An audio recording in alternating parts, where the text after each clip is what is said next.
Buenas tardes, me llamo Mónica y voy a presentar esta tarde a Jorge David Alonso Curiel con la película La Torre de los Siete Jorobados, una retrospectiva que haremos sobre la película. ¿Se me escucha bien? Es que tengo la voz un poco tomada. Sí, se oye bien. Antes de nada, pues quiero agradecer a Jorge por contar conmigo para presentarle de nuevo y para mí es un auténtico honor y un verdadero placer estar aquí junto a ti otra vez y presentarte.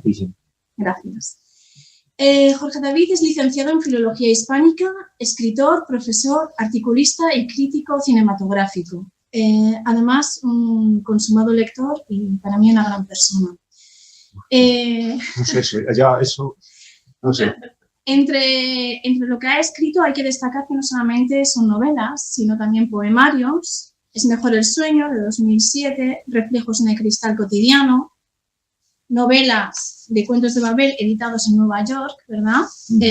Las guerras no han terminado, de 2011, Tu mejor pecado, Yo conocí a un hombre satisfecho, 2012, y últimamente con Ediciones Atlantis, Saber moverse, La noche del escaparate y Media hora, ¿verdad? Sí, este es el último, y que bueno, son relatos eróticos, con mucho humor también. Bueno.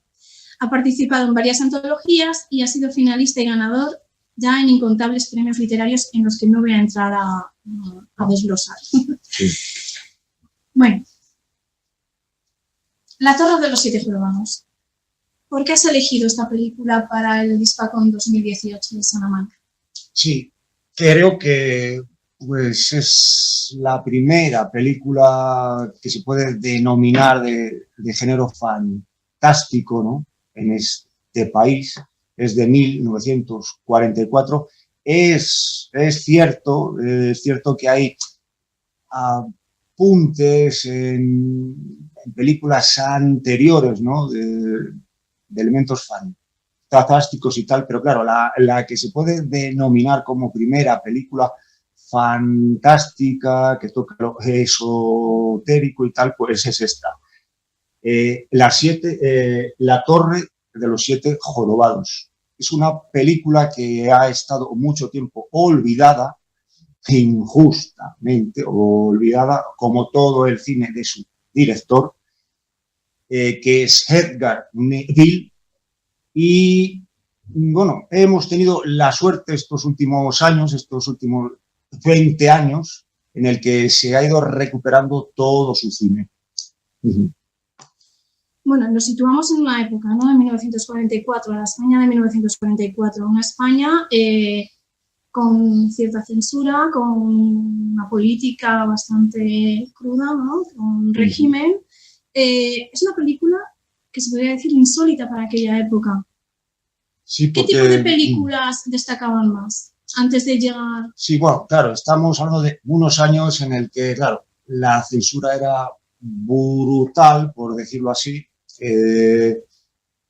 Lo que se hacía en los años 40, pues era un cine de comedia costumbrista, más también un cine histórico que enaltecía pues al régimen, ¿no? Al régimen del dictador. ¿Qué sucede? Que en 1944 aparece esta película que no tiene nada que ver con lo que se hacía, una rareza, una película insólita, una película que se puede llamar de autor, porque es de autor, es decir, no se la puede comparar con nada de lo que se hacía aquí. Y claro, también es cierto que como era tan nueva en este país, no tiene ninguna trascendencia. Es una película que dura en cartel solo una semana, en el cine Capitol de Madrid, porque encima sí que es verdad que se estrenó en algún lugar más, pero en Madrid, estamos hablando de la capital, que es el foco, donde va más el público, duró una semana solo. Es decir, una película que no tuvo ninguna importancia en ese momento. es verdad que es una pena porque, claro, también hay que comprender que esto siempre sucede con los libros que a lo mejor que son más atrevidos o que están por delante de su tiempo, nunca tienen ese reconocimiento. Es decir, estamos hablando de una película de autor, ¿no? de esos años. Entonces, claro, el público no estaba muy acostumbrado a que un director español, que, como es Edgar Neville, que, bueno, ya hablaremos después de él un poquillo más y tal, pero, bueno, también hay que decir que todo su cine, porque su cine empieza a hacer cine en el año 30 y termina en el 60, son 28 películas, 30 películas, mejor dicho. Estamos hablando de que es un director que no tiene suerte en taquilla casi nunca y que es maltratado por la crítica también. Es decir, los críticos nunca hablaron bien de él, nunca le tomaron mucho en cuenta. También será por eso que estos últimos 50, sí, por decir una cifra, 50 años ha sido un director olvidado. Un director que ha estado en segundo plano, que ha hecho un cine muy personal, con un estilo, es decir, un director muy libre. Un director muy libre. Es decir, sí que pasaba censura, en algunos casos tuvo sus problemillas, pero estábamos hablando de un autor, de un hombre muy libre, muy personal, con un mundo muy propio, muy singular. Y bueno, a veces se tiene suerte y otras no, ¿no? La película proviene de una novela homónima, ¿no? De Emilio Carrer, 1924. ¿Quién es Edgar Neville y por qué escoge esta novela para hacer esa película? Sí, bueno, la novela en la que está basada la película es La Torre de los Siete Jorobados, de 1924. El autor es Emilio Carrer. Emilio Carrer es un autor denominado bohemio, aunque es un tipo peculiar, porque lo de bohemio solo lo usaba los fines de semana. Se iba por los bares, que conocía mucha gente, pero entre semana era un tipo normal. Aunque es verdad que no tenía mucho dinero, que nunca consiguió mucho dinero, pero era, sí, bueno, se puede comparar como eso, como un hombre que entre semana está oculto, como que no existe, y en el fin de semana, bueno, pues lo podemos comparar con lo que puede hacer cualquier persona, ¿no? Que es un escritor también muy especial, es un escritor con una vida también un poco problemática, pues un bohemio, un hombre con muchas...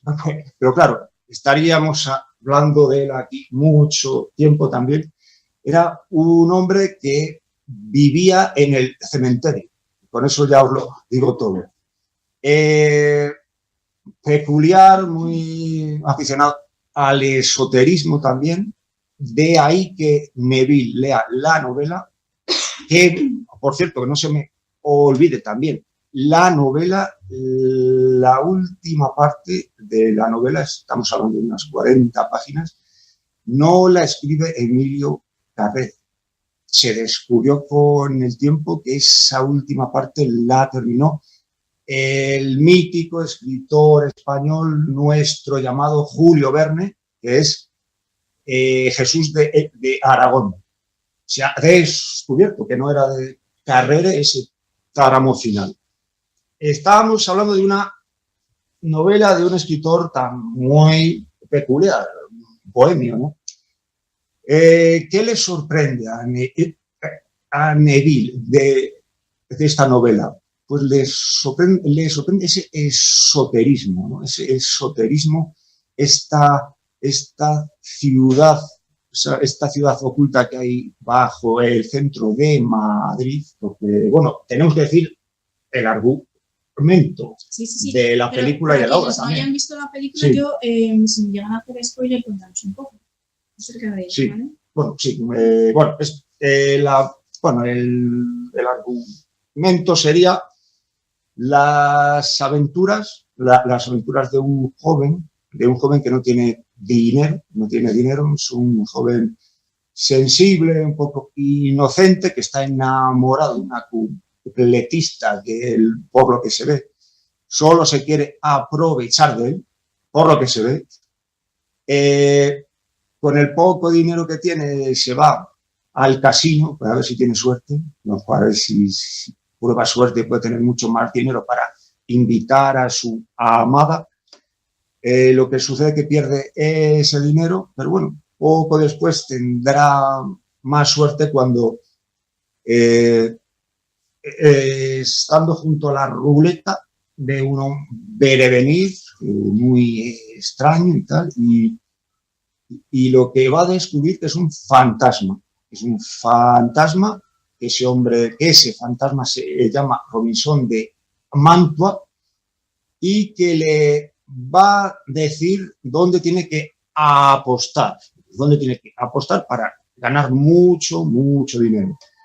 Esa noche gana mucho dinero por culpa, por decirlo así, de este fantasma, y bueno, van a salir de este casino y le va a decir que por este favor que le ha hecho, que tiene que hacerle a él por favor, que es cuidar de su sobrina, porque le va a suceder algo, bueno, que el espectador va a conocer. Con eso creo que, bueno, después se desarrolla la acción en una ciudad subterránea, una ciudad subterránea que está por el centro de Madrid, más o menos por la plaza de la Paja. Es muy castizo todo. Una ciudad que construyeron los judíos en el pasado para, bueno, con la expulsión de los judíos de siglos anteriores, construyen una ciudad por la que supuestamente se ocultan y vivirán allí pues todo el tiempo que fueran para no ser expulsados. La acción se va a desarrollar ahí abajo, es decir, también es curioso porque es a esa ciudad se dice que es una torre y supuestamente, bueno, todos pensamos cuando se nos cuenta que una torre sube, ¿no? Una torre es hacia arriba. Pues aquí es una torre hacia abajo, por una escalera de caracol muy curiosa. Eso es, que sale en la película, que es muy bonita. Recuerda esa escalera, por ejemplo, a las escaleras que salen en Vértigo de Hitchcock, o la de Recuerda, también de Hitchcock. Bueno, que salen varias y tal en la película, pero y recuerda mucho. Bueno, no os voy a contar más, va a haber una peripecia, un amor, etcétera, etcétera. Curiosidades de la película, como que haya un trasfondo musical. ¿Por qué? Hay un trasfondo musical que a mí me sorprendió la vez que la vi. Dije, ¿y esta escena qué pinta aquí? El cabaret, no sé, ¿por qué crees que metieron una escena musical? ¿Era típico de la época? Cuéntanos un poco. Sí, bueno, es que por ley, por decirlo así, por orden, todas las películas de esa época tenían que tener un número musical. Si no tenían un número musical, ya sea una comedia o lo que sea, no pasaban. Tiene que tener un número musical. En este caso, se abre la película con nuestro protagonista, que es Antonio Casal, que la película, su personaje se llama Basilio, y le vemos en un café que está esperando a su amada, ¿no? Es la que se la conoce como la Bella Medusa, era, ¿no? Sí, no, Medusa. Eso era. Tenía que salir en todas las películas eso, un número musical de una cantante, de un personaje de la película, etcétera, etcétera. Eso sí, eso es cuando lo sabes, cuando te das cuenta de eso, pues es muy curioso porque uno se pone a ver todas las películas que hay de los años 40 y tal, y es que es cierto, en todas hay eso, hay un café, o por ejemplo, porque no atrás hay otra cosa, pero hay alguien cantando algo. Bueno, es curioso. Y otras curiosidades así de en cuanto al rodaje, el dinero que se gastó en la película, el trasfondo. Estamos hablando del año 44, un país en la miseria, no sé si total, pero bueno. Había restricciones de luz, restricciones eléctricas en las que se podía rodar solo en unas horas. No solo sufría en ellos esas restricciones, ¿no? Sino que las sufría todo el país. La hicieron con 4 reales, con 4 pesetas, y por eso lo más importante de todo eso es el resultado final, ¿no? Con tan poco sacar tanto. Una película que queda ahora ya en nuestra historia como una de las más importantes, acompañadas de muchas otras, pero como una película muy personal y muy, yo ya creo que esencial que abre no solo que abre el género fantástico, sino que sigue, que continúa toda una carrera de un cineasta, creo que de los más importantes que hay en este país. Ha sido una pena que haya estado tanto tiempo olvidado. Ahora ya hemos podido ver toda su obra, todas sus películas en cine, hablo, porque estamos hablando de Edgar Neville, que no solo es un gran cineasta, sino que es un hombre del Renacimiento, por decirlo así, porque estamos hablando de que es poeta, que es dramaturgo, que es novelista, que es escritor de relato corto, que es diplomático, que es aristócrata. Creo que lo hizo todo. ¿Qué sucede con Edgar Neville? Se les ha arrinconado a muchos en la llamada otra generación del 27. ¿Qué significa eso? Pues ahí metieron a todos los escritores que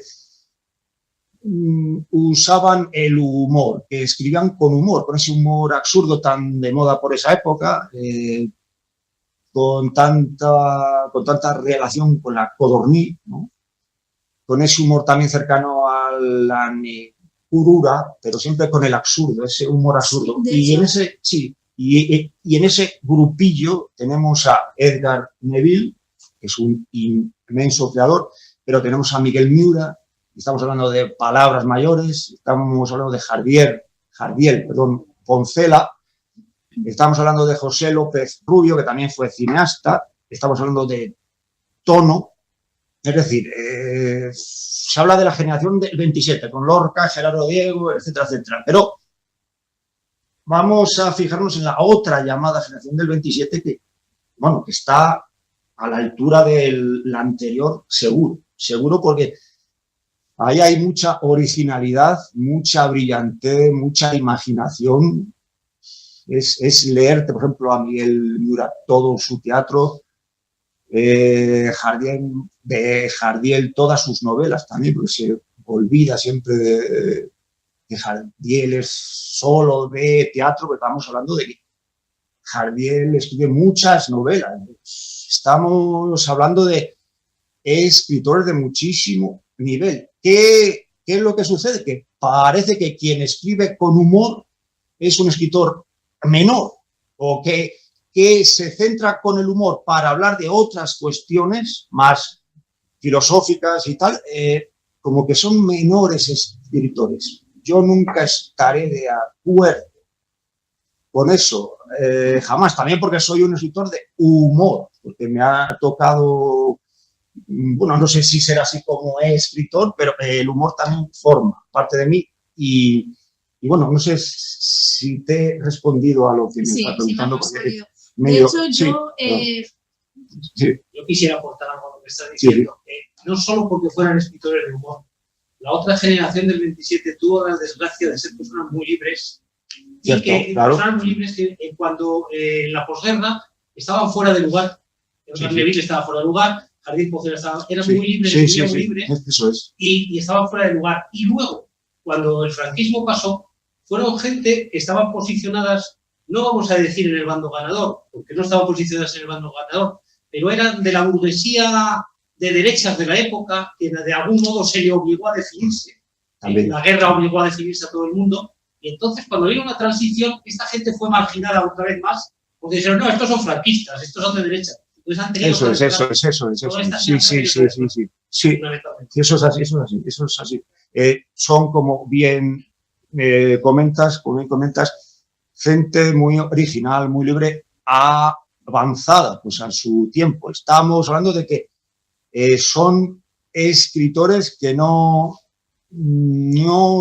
solo continúan la tradición, sino que son vanguardia pura también. Son vanguardia pura. Es decir, estamos hablando de que Edgar Neville es cierto que es castizo, que le gusta muchísimo su raíz madrileña, los barrios de siempre, ¿no? De ese Madrid que todos conocemos. Hay que apuntar que Neville, por ejemplo, fue de los primeros que tuvo un coche en este país, de los primeros que jugó al tenis en este país, que fue un hombre que viajó a Hollywood y que trabajó como guionista en la Metro-Goldwyn-Mayer. Es decir, conjugan muy bien esa tradición, pero también esa vanguardia, es decir, todo lo que está viniendo. Son hombres también como Miura, como todos los demás, que están por encima, no se les puede clasificar en ningún sitio tampoco. Son personas que para mí están llenas de riqueza, de riqueza, que cuando ves sus películas, cuando lees sus libros, no los atrapas del todo porque hay algo más, siempre hay algo más.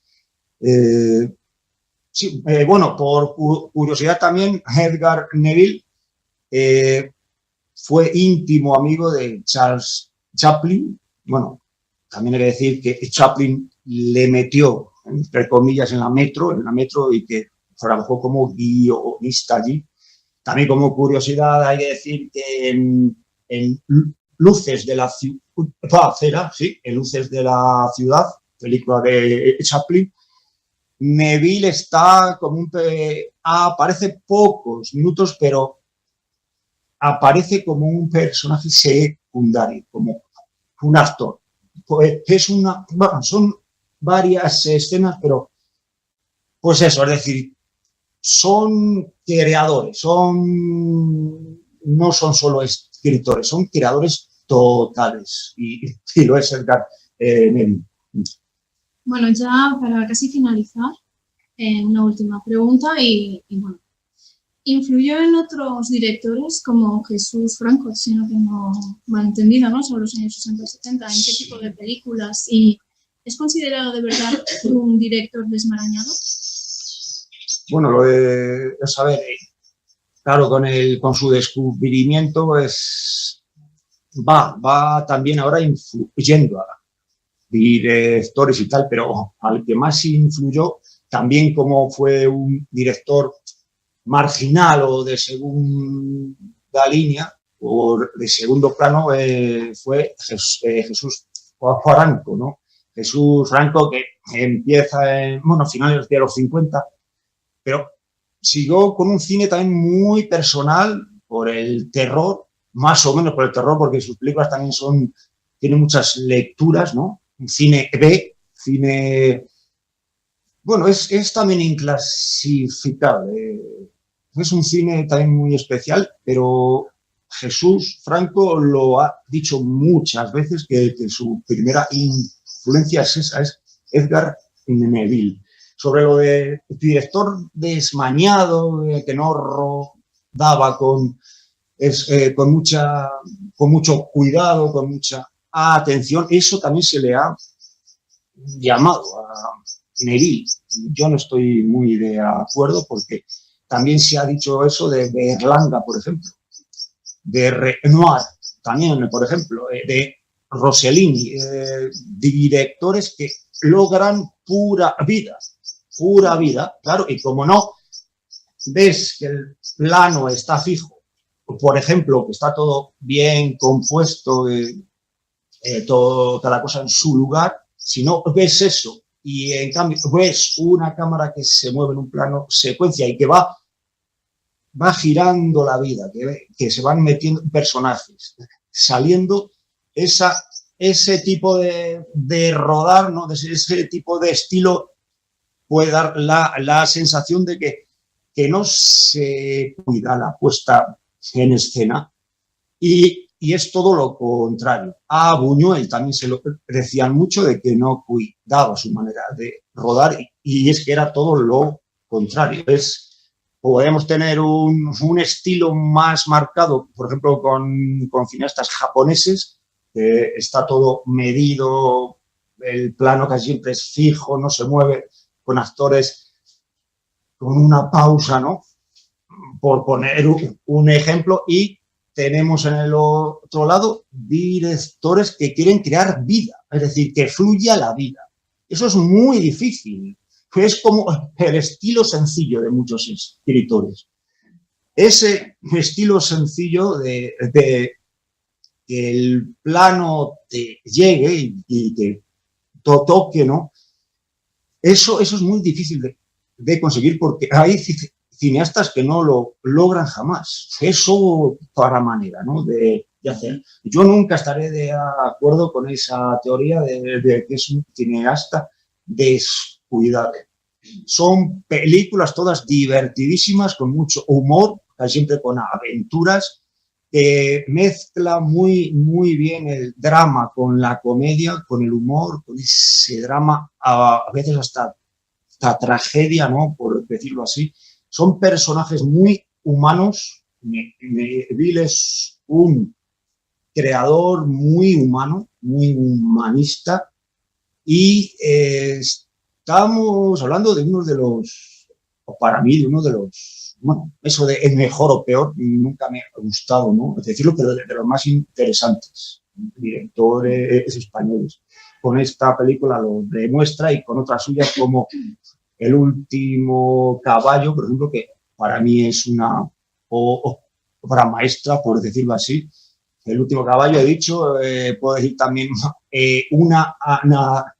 sí, bueno, ya me está diciendo que esto ya se acaba y bueno. Nada, solamente saber si alguien entre el público quiere hacer alguna pregunta acerca de la tesis. ¿La película es muy fiel a la novela o adapta libremente? Vamos a poner por porcentaje, en un 60%. Te podrías decir ahora muchas cosas más. No está fiel, no es una... Sí, porque, claro, la novela es más detectivesca, detectivesca en el sentido, sí, de una novela negra, ¿no? Que hay, pues, un crimen que ha sucedido, que algo que ha pasado y hay que descubrirlo, ¿no? No, aquí hay en la película muchas cosas más, ¿no? Sí, eso. A mí me gustaría reseñar brevemente, porque nos vamos, el mejor homenaje que he visto, bajo mi criterio, a La Torre de los Siete Jorobados, que es la serie, aunque parezca una tontería, El Misterio del Tiempo, en la cual se reproduce la torre en esas escaleras que bajan, en la cual las escaleras del Misterio del Tiempo están hechas por los cabalistas judíos, que hasta ahora me estoy planteando si el fantasma de la película no será un viajero en el tiempo que va a advertirle de lo que le va a pasar. O sea, que es total de homenaje. Si no habéis visto El Misterio del Tiempo, os la recomiendo. Sí. Bueno, pues nada, muchísimas gracias por acompañarnos y hasta la próxima.